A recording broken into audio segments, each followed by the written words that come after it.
नमस्कार, अभिवादन स्वीकार कीजिए जनहित इंडिया का। आज के स्पेशल रिपोर्ट में हम बात करेंगे, क्या इंसान से इंसान को जोड़ने के लिए योग को माध्यम बनाया जा रहा है। 2014 में प्रधानमंत्री नरेंद्र मोदी ने संयुक्त राष्ट्र संघ की बैठक में योग दिवस मनाने का प्रस्ताव रखा था, जिसके बाद 11 दिसंबर 2014 के दिन प्रतिवर्ष 21 जून को अंतर्राष्ट्रीय योग दिवस के रूप में मनाने की घोषणा हुई। योग के महत्व को लेकर भारत के प्रयासों के चलते दुनिया भर के देशों ने विश्व स्तर पर योग दिवस मनाना शुरू किया। भारतीय योग एवं ध्यान के माध्यम से भारत दुनिया में गुरु का दर्जा एवं एक अनूठी पहचान हासिल करने में सफल हो रहा है। इसीलिए समूची दुनिया के लिए अंतर्राष्ट्रीय योग दिवस स्वीकार्य हुआ है। योग दिवस की अंतर्राष्ट्रीय स्वीकार्यता के लिए प्रधानमंत्री नरेंद्र मोदी की सूझबूझ एवं प्रयासों से अपूर्व वातावरण बना है। आज महामारी, महायुद्ध, आतंकवाद, बढ़ती महंगाई, गरीबी, बेरोजगारी के कारण जीवन का हर क्षेत्र समस्याओं से घिरा हुआ है, जिसके कारण हर व्यक्ति एवं परिवार अपने दैनिक जीवन में अत्यधिक तनाव महसूस कर रहा है। हर आदमी संदेह और मानसिक उथल पुथल की जिंदगी जी रहा है। मनुष्य के सम्मुख जीवन का संकट खड़ा है। मानसिक संतुलन अस्त व्यस्त हो रहा है। मानसिक संतुलन का अर्थ है विभिन्न परिस्थितियों में तालमेल स्थापित करना, जिसका सशक्त एवं प्रभावी माध्यम योग ही है। योग एक ऐसी तकनीक है, एक विज्ञान है जो हमारे शरीर, मन, विचार एवं आत्मा को स्वस्थ करती है। यह हमारे तनाव एवं कुंठा को दूर करती है। जब हम योग करते हैं, श्वासों पर ध्यान केंद्रित करते हैं, प्राणायाम और कसरत करते हैं, तो यह सब हमारे शरीर और मन को भीतर से खुश और प्रफुल्लित रहने के लिए प्रेरित करती हैं। योग जीवन की अस्त व्यस्तता एवं तनाव से मुक्ति का सशक्त माध्यम है। जिस योग का महत्व हमारे वेदों या उससे भी पहले के साहित्य में मिलता है, आज वही योग दुनिया में अपनी प्रसिद्धि पा रहा है एवं कोरोना महासंकट के कारण योग की उपयोगिता पहले की तुलना में अधिक बढ़ गई है। इसके फायदे को देखते हुए हर कोई अपनी भागती हुई जिंदगी एवं महामारियों, युद्ध, हिंसा, आर्थिक अस्थिरता एवं आतंकवाद के कारण पैदा हुए जीवन संकट में इसे अपनाता हुआ दिख रहा है। धीरे धीरे ही सही, लेकिन लोगों को यह बात समझ में आ रही है कि योग करने से न केवल बड़ी से बड़ी बीमारियों को दूर भगाया जा सकता है, बल्कि अपने जीवन में खुशहाली भी लाई जा सकती है।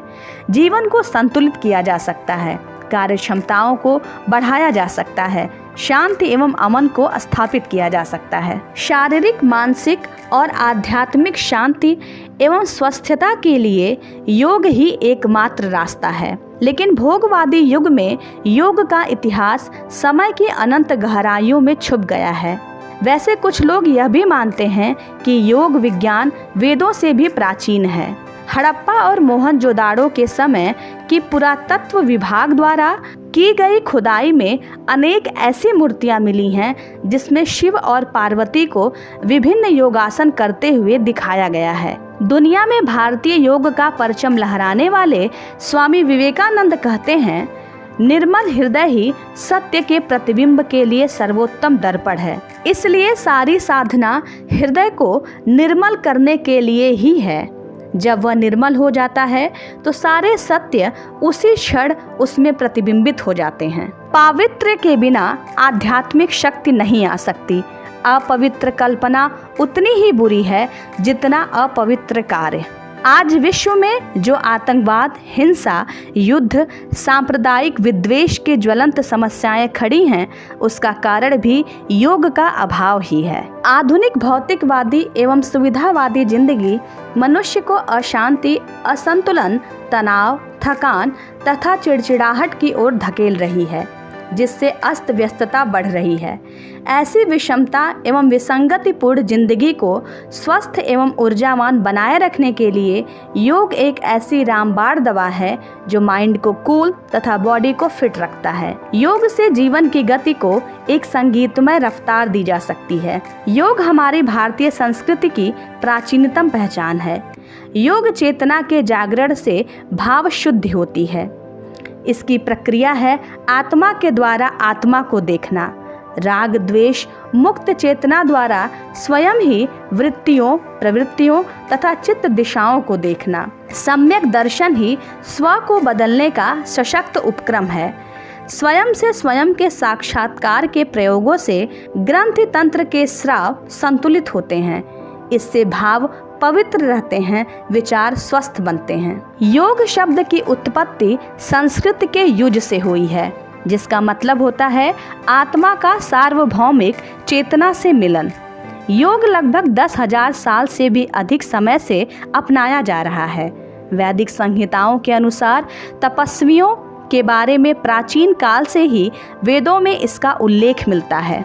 सिंधु घाटी सभ्यता में भी योग और समाधि को प्रदर्शित करती मूर्तियां प्राप्त हुई।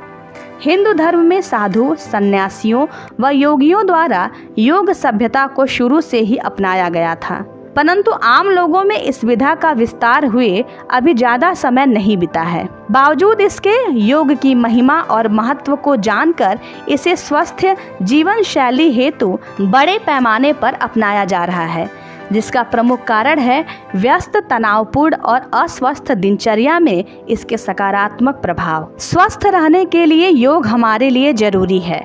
योग के जरिए आपको कई तरह के रोगों जैसे अस्थमा, मधुमेह, ब्लड प्रेशर, गठिया के रोगों से फायदा मिल सकता है। योग से तनाव दूर होता है और अच्छी नींद आती है, भूख अच्छी लगती है। इतना ही नहीं, पाचन भी सही रहता है।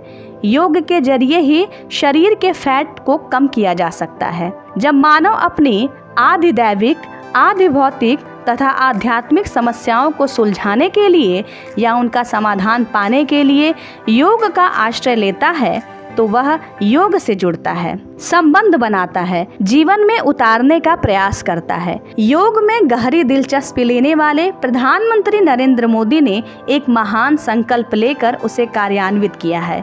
निश्चित ही उनकी योग क्रांति विश्व मानवता के जीवन में विकास, सुख और शांति का माध्यम बनेगी। योग का अर्थ है जोड़ना, इसलिए यह प्रेम, अहिंसा, करुणा और सबको साथ लेकर चलने की बात करता है। योग जीवन की प्रक्रिया की छानबीन है। यह सभी धर्मों से पहले अस्तित्व में आया और इसने मानव के सामने अनंत संभावनाओं को खोलने का काम किया। आप देख रहे थे स्पेशल रिपोर्ट। यदि आपको यह स्पेशल रिपोर्ट पसंद आई हो तो प्लीज़ हमारे चैनल को लाइक, शेयर और सब्सक्राइब करें। राजेश्वरी को सुनने के लिए आपका बहुत बहुत धन्यवाद।